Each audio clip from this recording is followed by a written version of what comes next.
let this beat.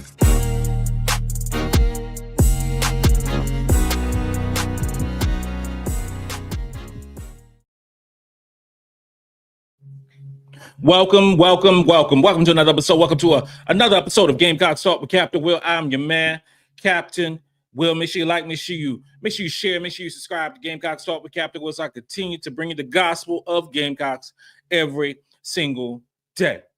Ladies and gentlemen, boys and girls, you're not rocking with the best. Since you're rocking with the best, come rock with your man, Captain Will. Hey, we got a good one today, y'all. I said we got a good one today, y'all. We talk about the transfer portal. We talk about the impact of the transfer portal and how the impact of the transfer portal affects the South Carolina women's basketball team, three-time national champions, and basketball as a conglomerate. How does this whole transfer portal thing change the dynamics of becoming a champion and staying a champion? Roster composition, team dynamics, challenges of this whole transfer portal thing. There are so many different ways to attack this. There's so many different angles you can come from. Bottom line up front, NIL, transfer portal, has changed the game for college sports, and in particular, college basketball. If you are in the situation where you need to change the dynamic, the construction of your basketball team, you are living the dream right now. You are living in a situation where the transfer portal is the Super Bowl. The transfer portal is the lottery. If you are some teams, it could be a game changer. It can be a way to go from the mid tier to on the top tier of your conference. But does it affect? How does it impact those powerhouse schools like a South Carolina, like a UConn, like a LSU or UCLA or Texas? Those schools like that. How does it impact them? Is it a force for good, or is it a disruptive element messing up the game of basketball? That's what we're going to talk about. That is what we're going to discuss today. If we look at the way the transfer portal has revolutionized sports, and we look at some of the ways that it minimizes to a certain degree, dynasties. And I say minimizes to a certain degree to dynasties because it's tough to become a dynasty at this present time because of all the different ways that this transfer portal has changed it up. If you are a mid-major or rebuilding basketball team, it's tough for you. It's tough for you because basically you just the minor leagues for the tippity top basketball teams. You just hold and serve, if you will, because those great players on a lot of these mid-major teams are bouncing, they deucing, they are dipping because they have the opportunity to go potentially win a championship, be it a conference championship or a national championship. Why are they going to stay? This is the mindset. Why are they going to stay at a team that's ranked 160th, 165th when they can and doing great at those particular teams? But how about me use my skills to go to another team that might be challenging for a conference championship every single year, that plays in front of thousands of fans, that are treated like celebrities on a daily basis versus being on the team that I might make the tournament, probably not gonna make the tournament. I'm a really good player, but nobody knows about it. That's a challenge for those mid-major basketball teams.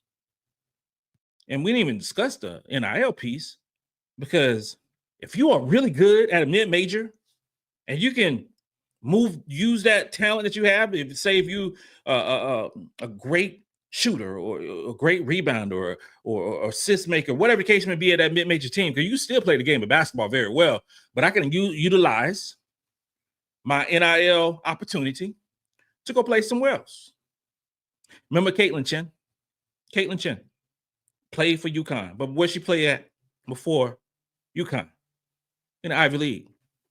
Went to UConn, now she's in the WNBA. There are a lot of examples of that case. It's tough. But also, those mid-major or teams that's looking to rebuild can get a bunch of transfers from other top-tier schools, because some of those top-tier schools have an abundance of talent, because a bunch of 4- or 5-star recruits on that basketball team, and I'm not getting the playing time that I think I deserve. So instead of quote unquote waiting like a lot of players in South Carolina women's basketball team, I can dip and go to a smaller market and get more playing time, get a fresh start. So it's apples and oranges for those mid-major basketball teams. If I'm a great player, but I'm a great player on that basketball team that has 7 players ahead of me, I'm going to probably leave and go somewhere where I can get playing time and increase my NIL buzz. On the backside, if I'm on this mid-major team and I want to be on that D1 high-level D1 team, I'm going to dip too. So it just still depends on the conference. Which brings me to the Power 4 conferences, the Big 4. You're talking about the ACC. You're talking about the SEC. You're talking about the Big 10. All the Power 4 conferences that we have now. And of those Power 4 conferences, is still the tippity top. That's the Southeastern Conference, which is the best conference in basketball. But you can utilize the portal to reload so quickly. Take a look at Ole Miss. Ole Miss won the transfer portal this season. How that would transfer for this 2025-2026 season, I don't know. But I do know this right here. During the offseason, Ole Miss killed the transfer portal. They reloaded, if you will. Maryland did very well in transfer portal last year. If you are a very good basketball team and you are losing a lot of players, albeit from the draft, graduation, or players leaving for playing time somewhere else, if you are one of those top programs, you can reload very quickly. If Carolina ever comes in a situation where we're going to have 3, 4, 5 players into the transfer portal, that hasn't happened yet. We have not had anything close to that of players leaving the nest of Dawn Staley. We had that. We might have one. We had one this offseason. But if that actually happens one day, there's going to be a long list of players that want to play for the University of South Carolina. Not even thinking about something like that. There will never be a situation where players don't want to play for USC and or Dawn Staley. Ain't gonna happen. Ain't gonna happen. The impact of the roster when dealing with the transfer portal, it has to be fluid. It has to be, you got to take it with a grain of salt. My wife lost her mind. She really did. She lost her mind. She was sad real talk. She was sad about 24, 28 hours when Malaysia Fulwiley transferred to LSU. She was sad. I said, babe, this is the era of the transfer portal. It is going to happen. You have a lot of teams out there who lose a lot of players. Carolina just isn't that type team. Now, it could be that we felt, really nice with Malaysia in terms of a relationship, and it felt like it was one of our own, which it is one of our own who dipping on us. We can feel that way, and that's the way we feel, But just imagine, and I'm telling you, I would have to check her in if we would have lost like 2 or 3 players. I don't know what the hell she would have did. I really don't. But there's a lot of Gamecock fans who feel that way. Like the world going to end if we could lose some transfers to some other teams. But this is the landscape of college basketball. Rosters construction. It's so important now because you're not just relying on high school recruits. That's part of the pie. But you also relying on transfers to come in. We'll look at the 4 players that came into South Carolina during this recruiting cycle. 2 players from high school, 2 players in the transfer portal. Total of 4 players. I'll look for some type of mix this upcoming season, the 2026-2027 season, when we lose several players, dominant players on this roster. You just cannot just say, I'm just going to prioritize just high school players. Not in this era, because they leave. I don't even, it's more prevalent. Like in football, I don't even look at the recruiting rankings no more. It don't even matter no more. It really don't. You can have a team that is number 1 in recruiting ranking for the class of 2025, and you look at the class, and you look 2 years later, half that class is gone. It's gone.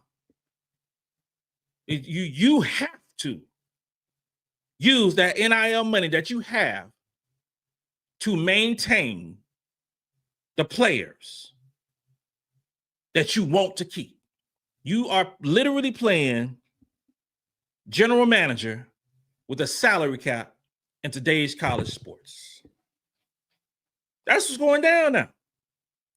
Roster management, construction, filling the gaps that you might be losing.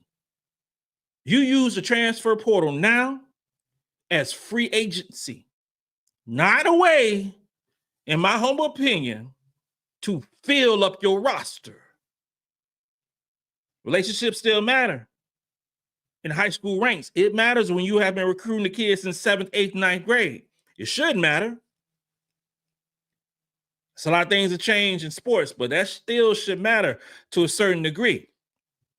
Now, in terms of South Carolina's transfer portal strategy, we've had a few players, that came into South Carolina. We had some players who left South Carolina. It hasn't been huge. We ain't had a whole influx of players that have came in or came out or left South Carolina. We haven't had that, but there's been a few. We had a few. Most recently, Tina Papau made a huge impact for Carolina. Huge, left as a champion.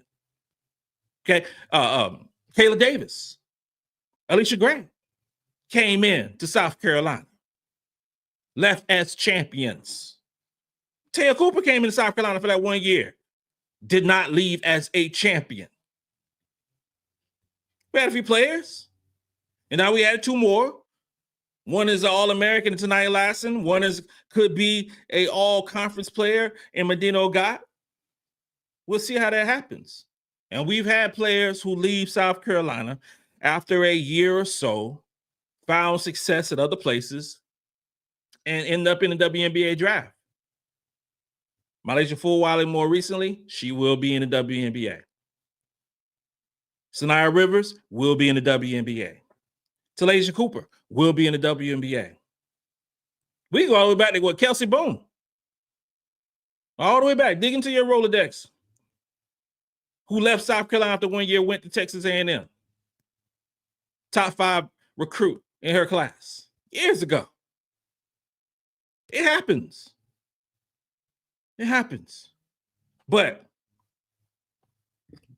as long as Coach Staley and as long as the coaching staff uses it as free agency to fill those specific needs, could be scoring. That's what we needed. We need a player who can score the basketball at will to a certain degree. Ta'Niya Latson. We needed rebounding. We needed defense. We needed toughness. We needed block shots. Madina Okot. We did what we were supposed to do this offseason. In addition to add 2 high-quality players from the high school ranks who are going to do well. There are a lot of different challenges. There's a lot of opportunities in the transfer portal. There, you have to balance. You have to balance because continuity is so important for basketball. You remember like with LSU, there was that come to Jesus moment that Mulkey and Flage had, and then later on A couple days later, full wide transfer. We can speculate what the come to Jesus moment was, right? We can speculate, but I would assume that just making sure the continuity, and this is Flage, Full Wiley, and such, everything flowed, intertwined together. Because if Flage would have transferred out of LSU and went to another school, it would have been some stuff that would have happened in LSU Nation. The potential for disruption and team chemistry is so prevalent when you're dealing with the transfer portal. South Carolina bringing in Latson, who is Raven Johnson's best friend, don't cause disruption. It actually causes more love. Pow Pow and Raven are like this right here. But she's gone. So now Raven has her homegirl from high school where they won championships. Now they're going to try to win a national championship this upcoming season. No continuity or team issues for this basketball team for the 2025-2026 season. The coaching staff has to be versatile. It has to be willing to adapt. It has to be able to pivot with this ever-changing landscape of the transfer portal and NIL. This ain't no old school way of thinking for basketball. It is not. You got to change with the times. And if you don't change with the times, you're going to get left behind.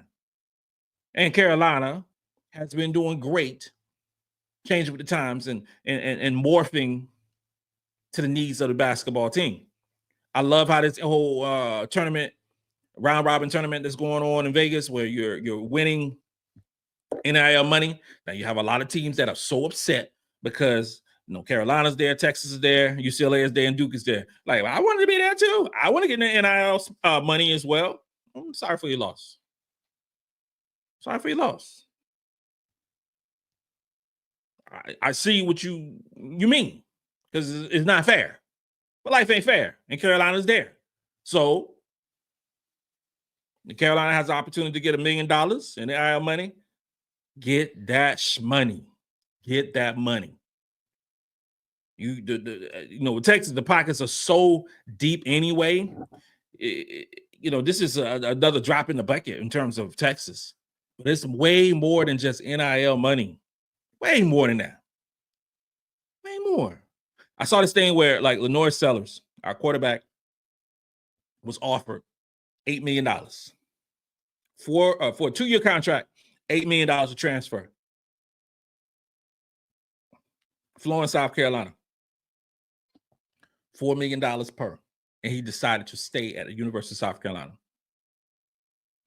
Relationships matter. Dylan Stewart, defensive end, who will probably be a top 3 pick in 2027, was offered money to transfer. I'm sure millions of dollars as well. Relationships matter. Able to keep the great players at home. Treat them right. That is the future of the transfer portal for the South Carolina women's basketball team. Treat these players right, and you won't have to continue to dip into the transfer portal, because then you won't have the natural attrition of high school players leaving, but you won't have to have 1, 2, we're having 3, 4, 5 players leaving the program to seek, quote unquote, greener pastures. If you transfer from South Carolina, there better be a good reason to leave, because you are leaving the top program in the country. Do you want to leave that? Maybe the dollars matter. Maybe the perceived social media presence matter. But do you want to leave that and go somewhere else? We'll see. We'll see. Carolina can leverage and has leveraged the transfer portal. to play to his strengths. We haven't had the need to go to the transfer portal and say, yep, this is got to be the best class that we can get. We have to replace a scorer. We got to replace a rebounder. We got to replace a point guard. We got to replace all these great things in transfer portal because we didn't recruit well. That ain't been that way with South Carolina. And we just picked and choose. We saw what we needed from last year, and we got those two players in this draft. In this transfer portal site. Much like when we needed a shooter, we got the best shooter in the transfer portal and Tina Pow, and made it work for us. I think it's going to be similar for this upcoming season. I think we're going to play. I think Latson and Agot is going to pay huge dividends for the South Carolina women's basketball team this upcoming year. With that being said, this concludes another episode of Gamecocks Talk with Captain Will. I'm your man, Captain Will. Make sure you like, make sure you share, make sure you subscribe to Gamecocks Talk with Captain Will so I continue to bring you the gospel Gamecocks every single day. Ladies and gentlemen, boys and girls, you're now rocking with the best. Since you're rocking with the best, come rock with your man, Captain Will.